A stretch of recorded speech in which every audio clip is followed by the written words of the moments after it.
Bismillahirrahmanirrahim. Assalamualaikum warahmatullahi wabarakatuh. Selamat pagi dan salam sejahtera untuk kita semua. Tabipun. Halo kawan pajak semuanya, kembali lagi di live Instagram KPP Pratama Bandar Lampung 1 bersama saya Tasya, dan di samping saya ada Kak Wis. Halo kawan pajak. Halo Kak Wis, gimana kabarnya Kak? Baik, alhamdulillah. Pagi hari ini kita akan membahas tentang, kalau nggak salah, aspek perpajakan dividen ya. Betul. Ya Wis ya.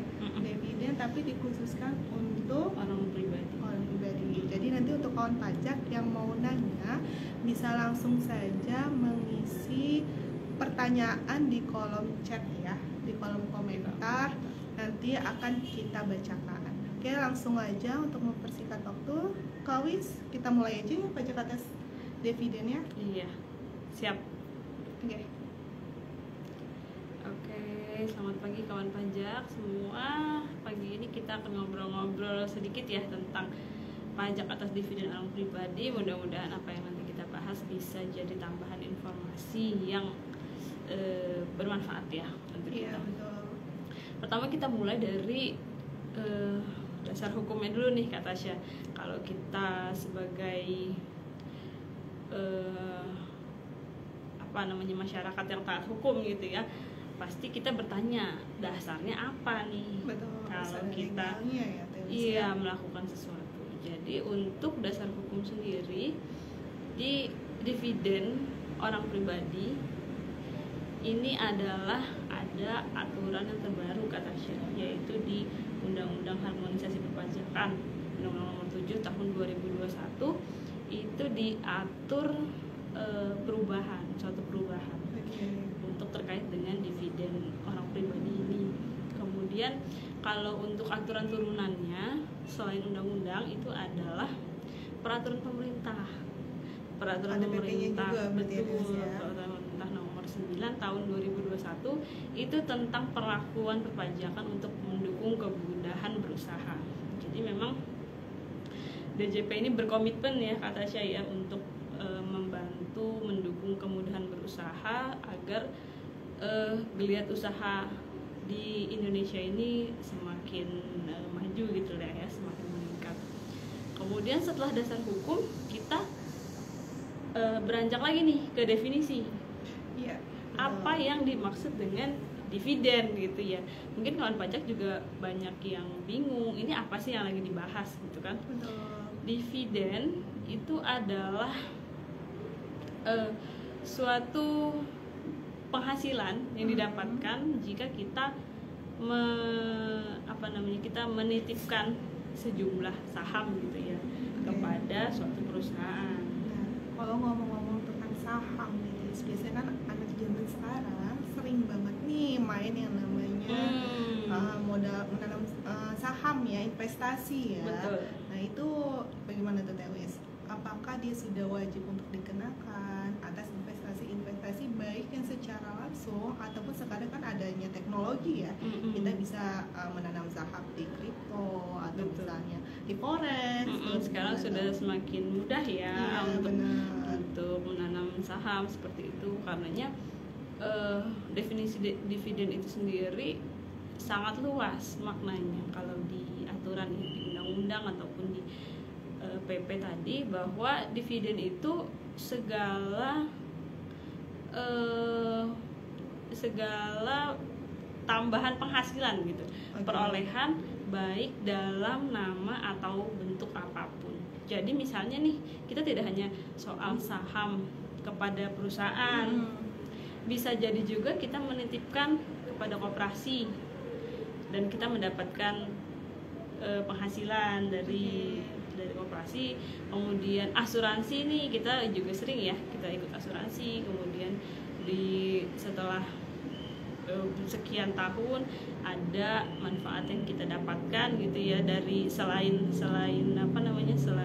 uang pertanggungan, jadi ada tambahan penghasilan, dan itu juga kita sebut sebagai dividen, kita anggap sebagai dividen gitu kata Tasya.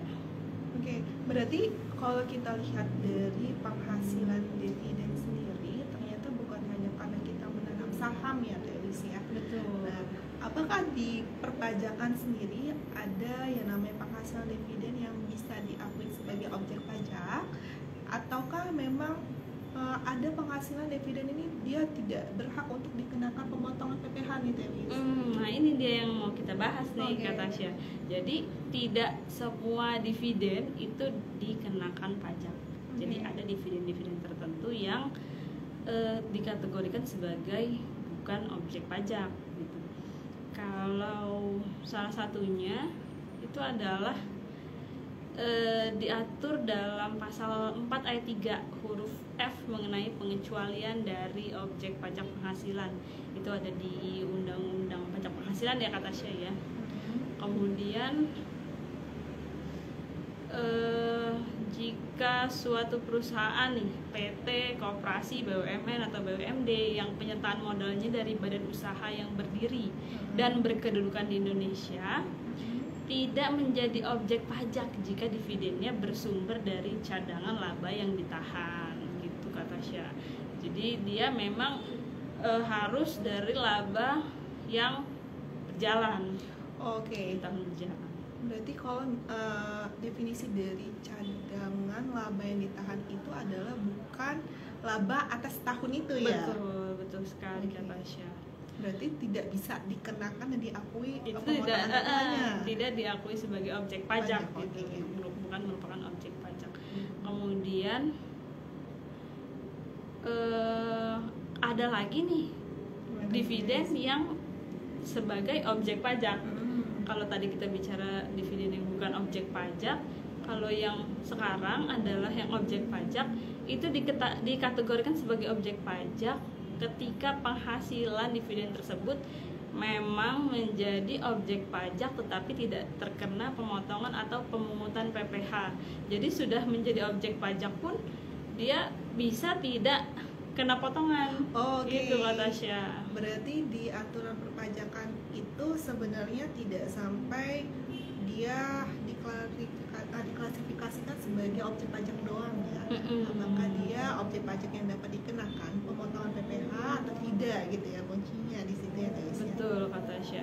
Itu diatur dalam pasal 23 ya, ayat 4 Undang-Undang Pajak Penghasilan, Undang-Undang Nomor 36 Tahun 2008 yang sekarang sudah diperbarui menjadi Undang-Undang Harmonisasi Peraturan Perpajakan, bahwa untuk dividen sebagai objek pajak maka pemotongan PPh tidak diberlakukan pada penghasilan yang dibayar dan terutang kepada bank.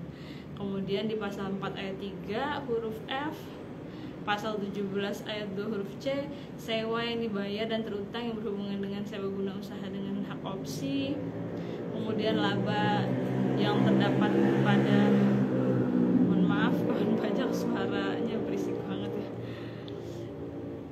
Kemudian sisa hasil usaha koperasi yang diterima anggotanya yang tadi kita bicarakan ya, bahwa tidak hanya terkait saham tapi kalau kita punya simpanan di koperasi dan mendapatkan SHU itu merupakan objek pajak tapi tidak dikenakan PPh. Ya. Jadi yang tadi Tewis jelaskan itu hanyalah sebagai objek pajak ya, tapi dia ternyata objek pajak yang tadi Tewis bicarakan itu belum bisa dikenakan pemotongan PPh-nya ya. Betul. Kemudian kita bicara soal tarif nih kata Tasya. Ya.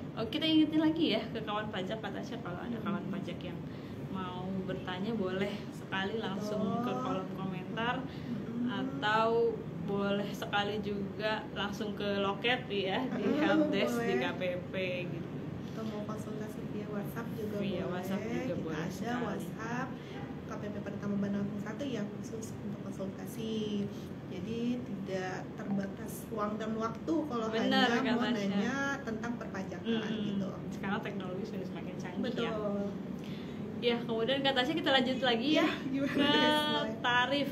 Kalau tadi kita sudah bicara tentang definisi dividen itu apa, kemudian yang mana saja yang dikenakan dan mana saja yang tidak dikenakan. Sekarang kita lihat nih, kalau untuk yang dikenakan PPh itu tuh tarifnya berapa gitu. Oh, berarti atas dividen itu tidak satu tarif ya Tewisnya berarti ya? Ada bermacam-macam, Ada Kak bermacam-macam, Tasya, ya. bergantung dengan subjek pemotongan tadi. Oh, oke. Kalau yang pertama itu tarifnya ada yang 10% besarnya dari jumlah bruto dan penghasilan tersebut bersifat final. Jadi ini namanya PPh final pasal 4 ayat 2 ya, Oke. di dalam undang-undang PPh. Kemudian ada lagi yang besarnya 15%, itu dari jumlah bruto dividennya. Itu diatur dalam undang-undang PPh bahwa penerima atas dividen ini adalah wajib pajak dalam negeri serta bentuk usaha tetap. Maksudnya ini wajib pajak badan ya. Besarnya 15%. Namun dikecualikan untuk orang pribadi yang pengenaan pajaknya berupa final, bunga dan royalti.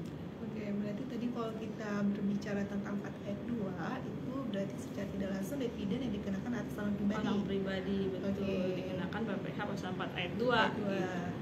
Kalau yang 15% tadi adalah untuk dividen yang bukan kepada orang pribadi, tapi kepada badan. Jadi kawan pajak jangan bingung nih, dilihat lagi subjeknya siapa. Jadi ketika misalnya kawan pajak mendapatkan suatu dividen, jangan langsung memutuskan kena tarif 15% Sekian. atau 10%. Jadi dilihat lagi transaksinya seperti apa, kronologisnya seperti apa. Yang paling penting itu adalah subjek pajaknya ya. Betul. Subjeknya itu siapa, karena akan mempengaruhi tarif yang akan dikenakan terhadap penghasilan tersebut.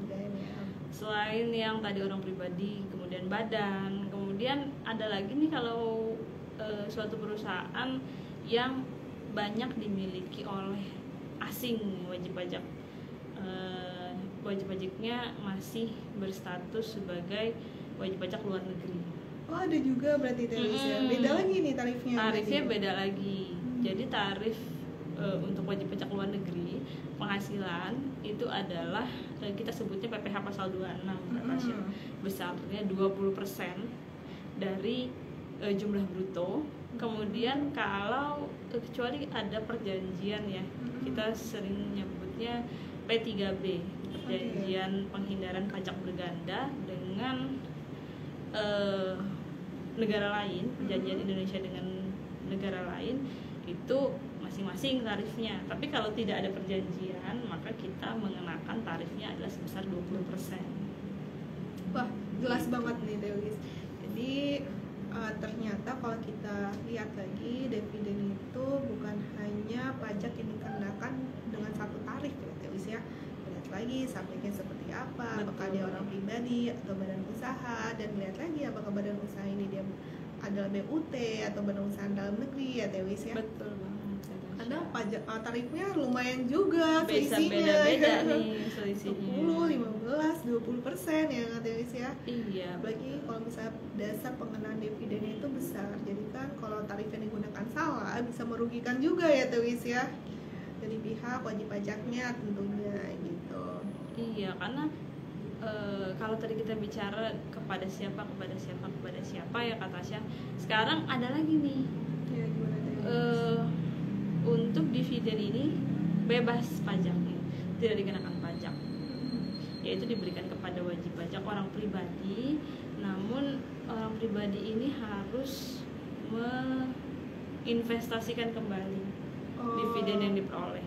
Jadi tidak dia dapatkan langsung, tapi dia investasikan. Itu ada aturan-aturan tertentu ya, menginvestasikannya kemana dan lamanya berapa tahun minimal. Itu dibolehkan untuk tidak dibayar pajak nih. Kalau dulu, kalau sebelum ini kan aturan undang-undang harmonisasi perpajakan ya, Undang Nomor 7 tahun 2021. Kalau sebelum undang-undang HPP, undang-undang PPh yang terlama itu dividen kalau dibagikan kepada orang pribadi langsung perusahaan memotong. Betul. Besarnya 10%. Kemudian perusahaan wajib menyetorkan kepada negara dan melaporkan dalam PPh SPT masa PPh pasal 4 ayat 2. Kalau yang sekarang Kak Tasya untuk orang pribadi itu tidak wajib lagi dipotong oleh perusahaannya.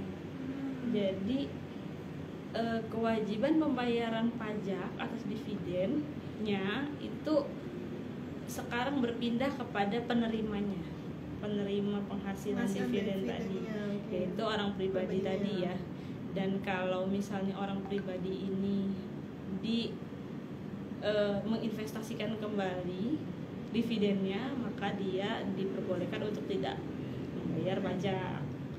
Kemudian kalau ternyata tidak diinvestasikan kembali gitu ya, maka tetap harus menyetor sendiri pajaknya, PPh finalnya. Atau ternyata sudah diinvestasikan kembali, kemudian masih di tahun pertama misalnya itu sudah diambil ya, dicairkan gitu ya misalnya, itu juga wajib ada pembayaran PPh finalnya. Dan ini sudah tidak kepada wajib pajak yang memungutnya kewajibannya, tapi sekarang berpindah kepada orang yang menerima. Oke, ini udah jelas banget ya akun pajak. Jadi dilihat lagi transaksinya seperti apa. Kalau tadi case-nya yang dijelaskan oleh Tewis, kita dapat nih dividen atas penanaman saham, tapi atas penghasilan itu tidak kita gunakan untuk keperluan pribadi ataupun keperluan lainnya, tapi kita langsung investasikan lagi. Jadi seperti investasi berkelanjutan ya. Nah, atas penghasilan dividen itu ternyata boleh tidak dipotong langsung pajaknya, tidak dibayarkan langsung pajaknya. Tapi ketika di tahun berjalan tersebut dicairkan kembali, barusan ada pemotongan pajak finalnya kalau untuk orang pribadi ya, Tewis ya. Betul banget. Mungkin kon pajak ada yang mau nanya nih, Tewis. Iya, sepertinya belum ada pertanyaan ya. Iya. Kalau mau bertanya diperbolehkan banget sih. Kita coba baca pertanyaan dari via WhatsApp kali ya. Boleh ya. Terkait Ya. dengan dividen ini ya. Dividen ya. Oke, ini sepertinya coba saya cek bentar, Tewis. Ya. Ini ada sedikit pertanyaan dari Bu Bulan ya. Bu Bulan nanya bahwa misalnya ada suatu PT, kita sebut aja PT-nya A ya. PT A ya. Membagikan laba ditahannya pada September tahun 2022. Oke, baru Yaitu, ya. iya, berarti baru banget nih case-nya. Senilai 500 juta kepada pemegang saham, dan semuanya adalah orang pribadi pemegang sahamnya. Dalam negeri. Iya, dalam negeri. Apa saja sih kewajiban perpajakan dari perusahaan A itu atas transaksi pembagian dividennya? Gimana tuh, Tewis? Iya. Jadi kalau untuk pertanyaan dari Ibu Bulan ya tadi ya. Bulan. Iya, buat Ibu Bulan, jika ada perusahaan yang membagikan dividen seperti ini, kalau dulu case-nya adalah perusahaan langsung memotong nih ya.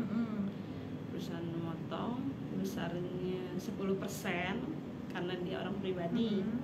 Orang pribadi besarnya 10%, kemudian perusahaan menyetorkan kepada negara, kemudian selain setor juga harus lapor SPT masa PPh pasal 4 ayat 2 di EBUPOT. Sekarang kita menyebutnya EBUPOT ya, EBUPOT unifikasi. Jadi di EBUPOT unifikasi itu semua SPT yang hasil pemotongan kecuali PPh 21 ya dan PPN itu semua dilaporkannya di EBUPOT unifikasi.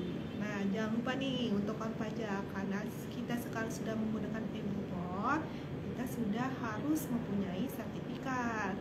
Jadi untuk kawan pajak yang belum punya sertifikat digital harus mendaftarkan dulu ya, Tewis ya, untuk mendapatkan sertifikat elektroniknya. Betul sekali Kak Tasya. Sertifikat elektronik ini tidak terlalu repot ya kawan pajaknya. Sebenarnya sertifikat elektronik ini adalah pengganti dari tanda tangan digital. Jadi semacam lisensi bahwa kita berhak menandatangani SPT tersebut secara digital gitu. Jadi tidak perlu lagi melapor ke KPP, cukup lapor langsung dari kantor atau dari rumah di menu e-Bookpot unifikasi. Tidak perlu juga menginstal aplikasi ya kata saya. Yang dulu kan kita harus install nih PPH 4 ayat 2 kita install sendiri, PPH pasal 15 install sendiri. Kalau sekarang semua tidak perlu ada install aplikasi apapun, langsung kita masuk ke website DJP Online. Jelas banget ya. Nah, kalau misalnya nih Teh Wis, kalau misalnya ternyata atas pembagian dividen tadi, apakah kita harus melihat proporsinya ya? Atas kepemilikan sahamnya, barusan bisa dilihat pemotongan pajaknya. Misalnya ini tadi PTA Tasya yang menanam sahamnya sebesar 25%. Di situ dapatlah tadi atas dividennya itu kan 500 juta. Apakah atas 500 juta itu yang Tasya harus bayarkan atau hanya 25% dari penanam saham Tasya tuh? Oh, kalau itu pastinya berdasarkan proporsi Tasya ya. Kita menerima penghasilan berapa persen yang kita tanamkan, kemudian labanya berapa totalnya, kita kalikan dengan kepemilikan kita. Misalnya kepemilikan kita hanya 25%, berarti dividen yang kita dapatkan 500 juta dikali 25%. Kalau tadi case-nya ibu bulan ya, berarti hanya sekitar 125 juta. Itulah yang kita kalikan dengan 10%, yaitu besarnya 15 juta yang wajib disetorkan kepada negara kalau tidak kita investasikan kembali. Oke, ini jelas banget ya bahwa ternyata dividen itu benar-benar sudah ada aturannya dan pada cara perhitungannya Teh Wis ya. Dilihat lagi subjeknya seperti apa, proporsi kepemilikannya seberapa besar ya Teh Wis, dan barusan bisa kita tentukan nih besaran pajak yang harus dipotong atau dibayarkan gitu. Ya, sampai sini mungkin kalau pajak jika ada yang ingin bertanya lagi bisa di chat aja di kolom komentar, terus kita bacakan dan langsung kita kasih tahu aja jawabannya. Dan ada pertanyaan yang di luar dari materi pada pagi hari ini, kita juga akan jawab selama itu seputar dari perpajakan ya. Ini kita kasih waktu mungkin 2 menit dari sekarang. Yang ingin bertanya disilakan saja ya Teh Wis. Boleh sekali kata Tasya. Sampai kita lihat juga pertanyaan yang sudah masuk lewat WA ya kata Tasya ya. Iya. Lewat WA dan DM Instagram ya. Coba kita cari dulu yang mirip-mirip kaitan dengan dividen, kita bacakan dulu nih Tasya. Ya, boleh Teh Wis. Oh, ada nih besar perhitungan pembagian dividen. Adalah berdasarkan persentase saham yang ada di dalam PT tersebut. Hampir sama kayak tadi berarti Teh Wis ya. Oh iya, betul.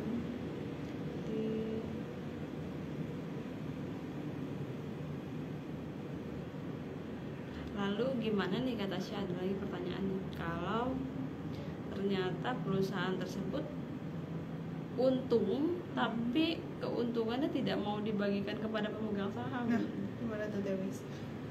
Jadi itulah yang kita sebut sebagai laba ditahan. Laba ditahan ya. Laba ditahan ya kata Tasya. Jadi tidak ada yang dibagikan kepada pemegang sahamnya, kepada pemiliknya, hanya dipegang lagi oleh perusahaan untuk mungkin untuk menambah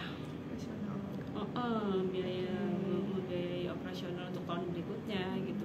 Tentu saja keputusan untuk tidak membagikan saham itu ada di RUPS, di rapat umum pemegang saham. Keputusan akhirnya seperti apa gitu kan. Kemudian kalau sudah diputuskan untuk tidak dibagikan, maka ya sudah, itu sebagai laba ditahan. Seandainya nih kata Tasya, laba ditahan ini nanti dibagikan lagi di tahun depan, ternyata di tahun berikutnya penghasilan perusahaan sudah cukup lumayan nih, udah lebih banyak lagi, akhirnya diputuskan laba yang pada tahun tersebut tetap ditahan tapi dibagikan cadangan laba ditahan yang tahun lalu. Oke. Misalnya nih Teh Wis, tadi kan harus ada RUPS-nya. RUPS. Ketika suatu perusahaan itu memutuskan untuk tidak membagikan laba, tapi tidak ada legalnya gitu ya, atau tidak ada yang namanya hasil rapatnya, itu boleh nggak tuh Telis? Mereka hanya membuat sebagai laporan neraca aja tahun berjalan bahwa ini akan dimasukkan ke label ditahan gitu. Iya. Sebenarnya itu satu paket sih ya kata saya. Kalau laporan keuangan itu kan sudah menjadi dasar untuk pembahasan di RUPS biasanya. Cuman RUPS ini kan lebih kuat ya dia posisinya karena semua pemegang saham biasanya hadir, minimal 30% pemegang saham itu hadir dan diputuskan untuk ditahan atau dibagikan nih labanya. Biasanya juga dalam rapat tersebut pengambilan suaranya itu didasarkan pada kepemilikan saham yang terbesar. Jadi biasanya orang yang punya saham lebih besar di dalam perusahaan tersebut itu yang didengar suaranya gitu. Berarti tetap harus ya Telis ya, harus Iya. adanya RUPS itu ya, karena bisa aja kalau tidak adanya RUPS kita nggak ada dasarnya gitu ya kalau untuk meneliti pun gitu kan ya. Misalnya ya hanya laporan keuangan yang dibuat internal perusahaan saja gitu. Biasanya sih yang dilaporkan di SPT tahunan adalah laporan keuangan ya, karena jarang sekali orang mengupload hasil RUPS-nya. Jadi ya sudah cukup ini sih, biasanya sudah cukup jadi pegangan AR di kantor pajak.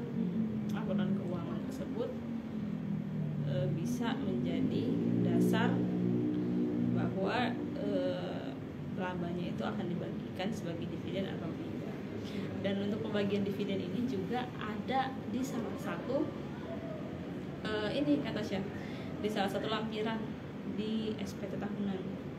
Harus dicantumkan. Betul, harus di step di situ bahwa misalnya dia memiliki saham sekian ratus juta, sekian persen gitu ya di dalam perusahaan tersebut, apakah dibagikan dividen atau tidak, itu juga di step di lampiran 5 SPT tahunan.